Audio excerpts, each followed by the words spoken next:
Cinema പ്രസിദ്ധീകരണങ്ങളുടെ super പത്രാധിപരും സിനിമാക്കാരുടെ ഉറക്കം കെടുത്തിയ സിനിമാക്കാരുമായ മധു വൈപ്പനയെക്കുറിച്ചാണ് ഇന്നത്തെ video. Filmi പ്രസിലേക്ക് എല്ലാവർക്കും സ്വാഗതം.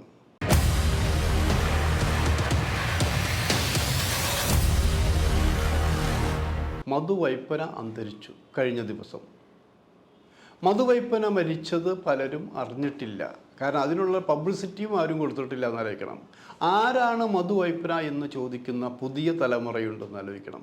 മധു വൈപ്പന പബ്ലിസിറ്റി ആഗ്രഹിക്കാത്ത, എന്നാൽ സിനിമയിലെ എല്ലാ പ്രശ്നങ്ങളും തുറന്നു കാണിക്കുന്ന ഒരു പത്രാധിപരായിരുന്നു.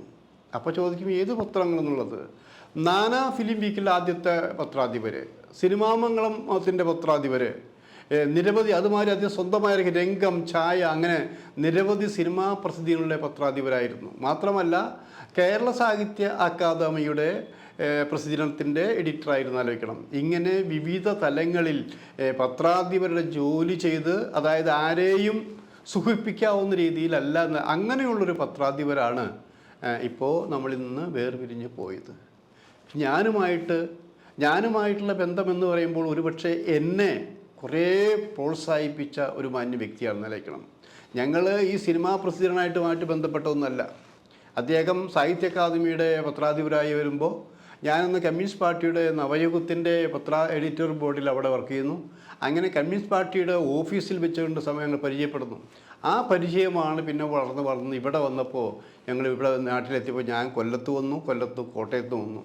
അപ്പോൾ കൊല്ലത്തുള്ളപ്പോൾ തന്നെ അദ്ദേഹം തിരുവനന്തപുരത്ത് സ്ഥിരതാമസമാക്കിയ, പാലക്കാരനാണെങ്കിലും ബോംബെയിൽ ജോലി ചെയ്ത് തിരുവനന്തപുരത്ത് സ്ഥിരതാമസമാക്കിയെന്ന് ആലോചിക്കണം. അപ്പോൾ എഴുത്തിൻ്റെ ശക്തി ഒന്ന് വേറെ. ഇപ്പോൾ ഏകദേശം ഒരു 10ലേറെ പുസ്തകങ്ങൾ അദ്ദേഹം ഇറക്കിയിട്ടുണ്ട്. അപ്പോൾ തൊടുന്നതെല്ലാം പൊന്നാക്കി മാറ്റാമെന്ന് പറഞ്ഞ പോലെ ഒരു വിട്ടുവീഴ്ചയുമില്ല എന്നാലോചിക്കണം. എന്നാൽ കള്ളത്തരം ഒട്ടും എഴുതി വിടില്ല. ഒരു നല്ല വിഭാഗം സിനിമാക്കാർ അദ്ദേഹം പ്രോത്സാഹിപ്പിച്ചിട്ടുണ്ട്, രക്ഷപ്പെടുത്തിയിട്ടുണ്ട് പല രീതിയിലും.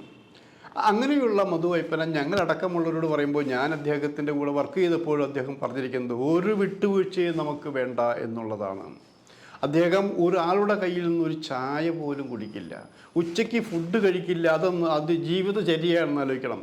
അപ്പോൾ ഞാൻ പോലും ഒരു ചായ വാങ്ങി കൊടുക്കാൻ ശ്രമിച്ചാൽ കുടിക്കില്ല എന്നാലോചിക്കണം.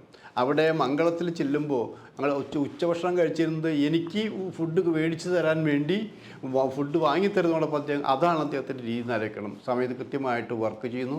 അർഹതപ്പെട്ട റിപ്പോർട്ടേഴ്സിനെ കണ്ട് അവർക്ക് ജോലി കൊടുക്കുന്നു.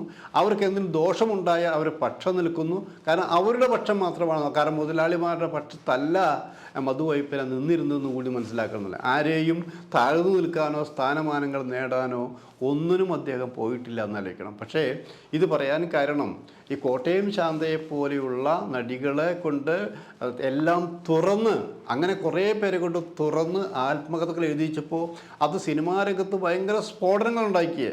കാരണം എന്തിനാണ് നിങ്ങൾ കുടുംബ ബന്ധങ്ങൾ തകർക്കുന്നത് എന്നൊക്കെ ചോദിച്ച് തെറി വിളിച്ചും ഇതിൽ വന്നു. അപ്പോൾ ഒറ്റ ചോദ്യമേ അദ്ദേഹം അന്ന് ചോദിച്ചിട്ടുള്ളൂ. നിങ്ങൾ ഈ പറയുന്ന കുടുംബ ബന്ധങ്ങൾ തകർക്കുന്നു എന്ന് പറയുന്നത് നിങ്ങൾ എന്തുകൊണ്ട് നിങ്ങൾക്കൊരു കുടുംബമുണ്ട് എന്ന് ഈ തെറ്റുകൾ ചെയ്യുന്നതിന് മുമ്പ് ആലോചിച്ചില്ല എന്നാണ് അദ്ദേഹം ചോദിച്ചിരിക്കുന്നതായിരിക്കണം. അതിന് ആർക്കും മറുപടിയില്ല. അദ്ദേഹം ജോലി ചെയ്ത സ്ഥാപനത്തിൽ നിന്നും അദ്ദേഹത്തെ പുകച്ച് ചാടിക്കാൻ വേണ്ടി പലരും ശ്രമിച്ചിട്ടുണ്ട്. പലരും എന്ന് പറഞ്ഞാൽ ഇത് ഈ സ്ഥാപനത്തിൽ ദോഷമാണ്, നിങ്ങൾക്ക് ഇങ്ങനെ സിനിമാക്കാരുടെ പരസ്യം കിട്ടില്ല, അങ്ങനെയാണ് ഇങ്ങനെയാണെന്നൊക്കെ പറഞ്ഞിട്ട് പേടിപ്പിച്ചത് കാര്യമുണ്ട്. അവിടെയൊക്കെ ഇപ്പോൾ മംഗളത്തിൻ്റെ ആയാലും മംഗളത്തിൻ്റെ മാനേജ്മെൻ്റ് ആയാലും അങ്ങനെ ഒരു കുലുക്കമൊന്നും ഉണ്ടായിട്ടില്ല എന്നായിരിക്കണം.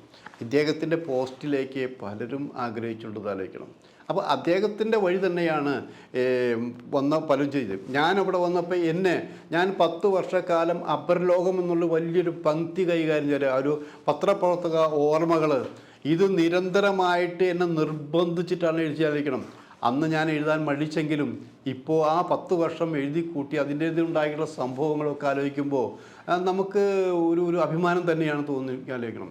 പക്ഷെ ഇതിനിടയ്ക്ക് ഞങ്ങളെ തമ്മിൽ അതാണ് ഇപ്പോഴും എനിക്കൊരു വേദനയായി നിൽക്കുന്നൊരു വേദന എന്ന് പറഞ്ഞാൽ, കാരണം അദ്ദേഹം സിനിമാമംഗളത്തിൻ്റെ എഡിറ്റർ സ്ഥാനത്ത് നിന്ന് രാജിവെച്ചുകൊണ്ട് പോകേണ്ട ഒരു സാഹചര്യം വന്നു.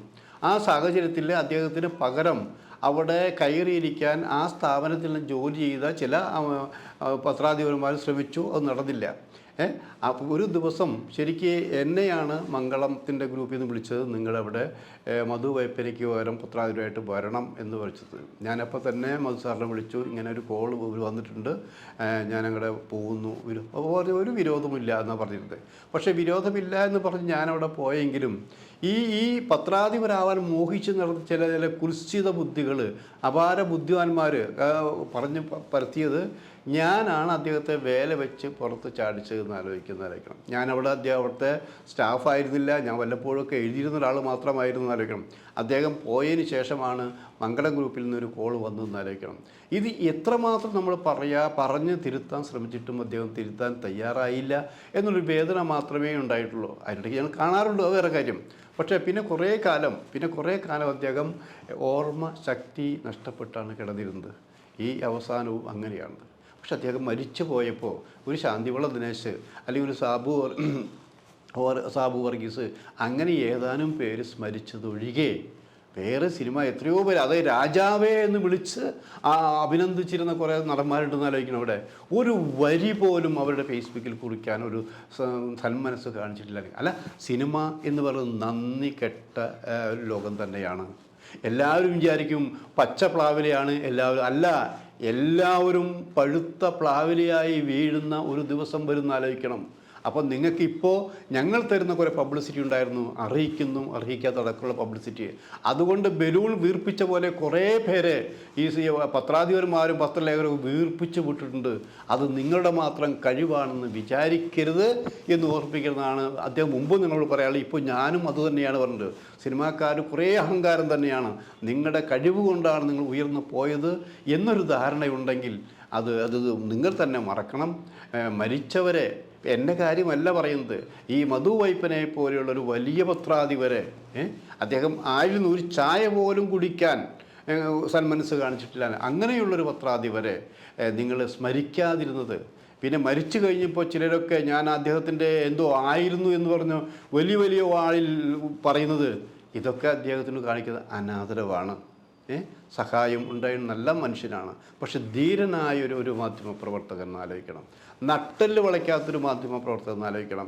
എനിക്ക് നിങ്ങളൊരു ചുക്കും വേണ്ട എന്ന് പറഞ്ഞ് പട്ടിണി കിടക്കാൻ തയ്യാറായ ഒരു പത്രാധിപർ, പത്രമില്ലാത്ത സമയത്ത് സ്വന്തം വീട് വിറ്റുകൊണ്ട് ആ പണം കൊണ്ട് പ്രസിദ്ധീകരണം നടത്തിയ ആളാണെന്ന് ആലോചിക്കണം. പിന്നെ കുറേ 5-10 പുസ്തകങ്ങൾ സിനിമയെക്കുറിച്ച് പുസ്തകങ്ങൾ എഴുതിയിട്ടുണ്ടെന്ന് ആലോചിക്കണം. ആദ്യകാലത്തെ സിനിമക്കാർക്ക് വാരി കോരിയാണ് സഹായങ്ങൾ കൊടുത്തിരുന്നത്. അങ്ങനെ ഒരാൾ വിട്ടുപോയപ്പോൾ ഒരു വേദന നമുക്കുണ്ട്. ആ വേദന അദ്ദേഹത്തിനോടൊപ്പം കുറേ വർഷം ജോലി ചെയ്ത ഒരു സുഹൃത്ത് എന്ന നിലയ്ക്ക്, ജോലി ചെയ്തതിനു മുമ്പുള്ള സുഹൃത്ത് എന്ന നിലയ്ക്ക്, ഒരു സഖാവ് എന്ന നിലയ്ക്ക് എനിക്ക് അദ്ദേഹത്തിന് ആദരാഞ്ജലികൾ അർപ്പിക്കാനാണ് ഈ അവസരം വിനിയോഗിക്കുന്നത്.